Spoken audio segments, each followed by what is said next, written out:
రోజు మనం clean start అని చెప్పి, అంటే స్టార్టింగ్ జనవరి కాబట్టి స్టార్ట్ ఆఫ్ ద క్యాంపెయిన్ కాబట్టి క్లీన్ స్టార్ట్ అని చెప్పి గార్బేజ్ వాల్యుబుల్ పాయింట్స్ కానీ క్లీనింగ్ ఆఫ్ ఆఫీసర్స్ కానీ దాని మీద ఫోకస్ పెట్టడం జరిగినాయి.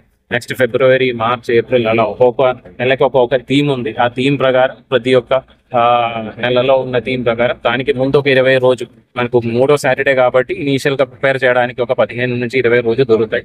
ఆ 15 నుంచి 20 రోజు ప్రిపేర్ చేసుకొని చాలా క్యాంపెయిన్ మోడ్లు కనీసం ప్రతి ఈ యొక్క 3-4 నెలల్లో కనీసం జిల్లాలో ఉన్న ప్రతి ఒక్క పాపులేషన్ కూడా టచ్ చేసినట్టు యాక్టివిటీస్ ఇచ్చుకొని దానికి సంబంధించి అవేర్నెస్ కల్పించడం, అది కూడా ఆల్రెడీ ఆదేశాలు ఇవ్వడం జరిగినాయి మన సిబ్బంది. అది కూడా లోకల్ జనాలని, అంటే అక్కడ ఉన్న లోకల్ పాపులేషన్ ని కూడా ఇన్వాల్వ్ చేసుకొని చేయమని చెప్పారు. సిబ్బందులందరూ కూడా యాక్టివ్ గా పార్టిసిపేట్ చేస్తారని చెప్పి ఇన్స్ట్రక్షన్స్ కూడా ఇచ్చినట్టు.